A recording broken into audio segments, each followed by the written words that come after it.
What's going on, guys? It's Kyle here, and welcome back to my channel. Today we're doing another movie review, and today's movie is Game Night. Now, I saw this movie about, I think, a week back with my mom, and I gotta say, guys, this was an absolute blast. Super funny, very smartly written,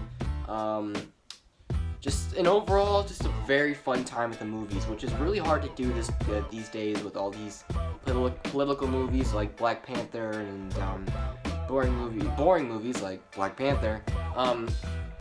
Sorry, I'm sorry. Anyways, though, yeah. So this movie was super fun. So let's get into it. So the things I liked about it, starting off with number one, the cast, an all-star cast: Jason Bateman, Rachel McAdams. Jesse Plemons pretty much steals the show, but you might have already known that. If you don't know Jesse Plemons is, he was the guy that was in Black Mirror, the new Black Mirror episode of the USS Callister, and everybody else, I don't know their names, but everybody else, the one who plays the dumb character, he made me laugh the whole way through. Like, he's a good dumb character, you know, he's not too dumb, but to make you like, we get it, he's a dumb character, but he's like dumb enough to just like, he's not all the way there, you know, he's a little slow. So I thought that was pretty funny. Number two was the music. The music was so pulse pounding. It was different for a comedy, you know, because usually comedies get that typical, you know, some old classic super music, but the music in this was really good, and it reminded me of just really good action thrillers, even though it is kind of like a thriller, but like it's more orientated towards a comedy. I thought the music was really cool, and then they added that, and got you very energetic during like the car chases and stuff, which I'll get into later. But number three is the attention to detail. This movie has so much detail, it's hard to notice everything the first time you see it, so I really want to see this a second time. But yeah, it's very hard to notice all the stuff that's in this movie when you first see it. Like, for example, when the camera pans over the neighborhood, I should say this is going to be some spoilers up ahead, so if you don't want any spoilers, skip ahead. But yeah, when the camera pans over the neighborhood, if you notice it, all of the houses look like game pieces. It's very cool. Like, you don't really notice it, but it's there, and it's very cool. Yeah, the attention to detail. What else? Yeah, the attention to detail, obviously, with the game pieces. And I don't know if anyone noticed this when they were driving cars in the car chases. Sometimes the camera would pan above it, and it kind of looked like GTA a little bit when they're driving. You know, it kind of looked like GTA. It kind of looked like a video game. So I thought that was very cool. The very opening of the movie has the logos falling down like game pieces, and it's very unique. Number four I liked about it. I'm gonna say the things I liked about it outweighed heavily over the things I disliked about it, because so far this is my favorite movie of the entire year. So, but yeah, number four that I liked about it was what was it? The camera work. The camera work was fantastic for a comedy. There's some very unique and unconventional choices of camera work in this movie.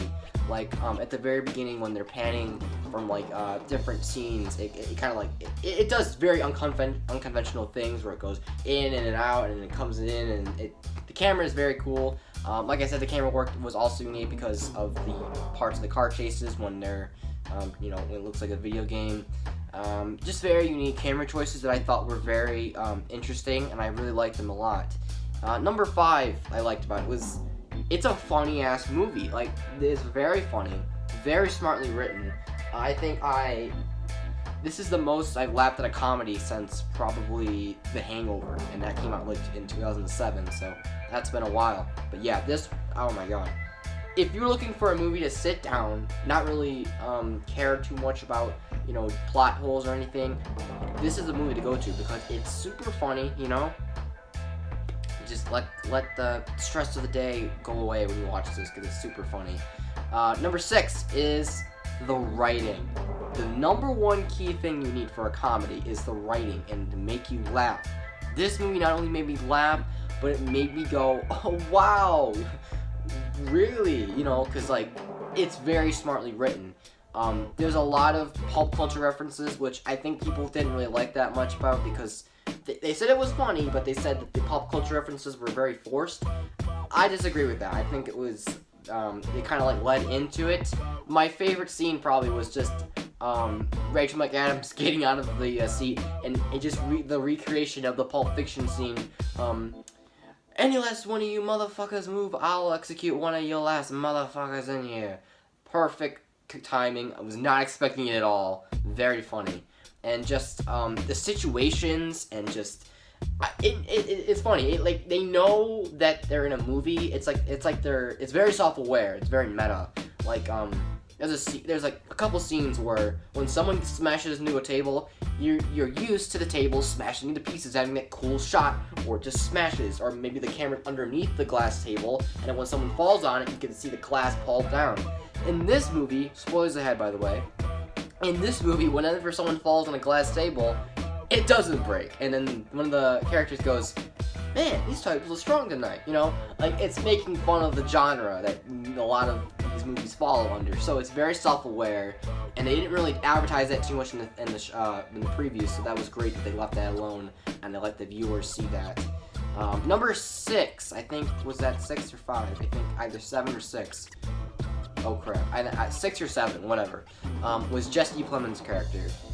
He plays Gary, the very creepy but hilarious neighbor that lives right next to Jason Bateman and what's his name? Or what's her name? Next to him and her, Jason Bateman and Rachel McAdams, and he just plays this very creepy policeman who his wife just left him, so like he's over there all the time. They used to go to their game nights all the time, and now he can't go there because, I don't know, they just kind of put up with him because his wife was funny, and then after she left him, they kind of just ignored him. He's just so creepily funny, you know? Number 7 or 8, I'm not sure, is just how they make it so it's, you think it's going one way, and it turns it around and goes another way. Like, it gets very twisted towards the end. Like, there's a lot of twists towards the end. Some of them good, some of them were a little cheesy, and you kind of could tell. I could tell one of them. The rest of them, I could not tell, and I thought it was very unique the way they did it. I'm not going to spoil that one because, you know, I don't want to spoil too much, you know. I just want to give a little bit, you know, But, yeah, and the ending, that'd be number 8 or 9. The ending is very funny, and I think it sets up a second one. I don't think they should make a second one, but if they can do it again and better, then kudos to them, and they should do that. Alright, time for the things that I did not... Oh, wait, no. And the last one is... I'm not going to tell you what happens in the end, but definitely, I would stay tuned throughout the beginning. You know how the credits come after the... I forgot what they call them. They call them post-credits or end credits. I'm not sure. The first part of the credits, stay tuned. Stay there for the whole thing. It's very funny and very smart, and it makes you go, this is so clever, you know? I was sitting there with my mom going, look, you know, she looking at me like I'm crazy, but I'm fascinated by this and how they wrote this and how they created this, and it's so unique. Okay, so that's 10 things I liked about it. I think there's only one thing I didn't like about it, and that would probably be the third act. The third act was kind of like a little cheesy, a little too ridiculous, you know? I'm all for like crazy fun movies, but some of the shit that they got into in the end was very unbelievable. But that's pretty much it. The rest of it was fun, entertainment. I had a fun time. I think you guys should too. So yeah, thank you for watching this video. If you did enjoy, leave a like, hit the subscribe button, and also hit the notification bell so you get notified when I make a new video. And yeah, see you guys later. Have a great day. Peace out.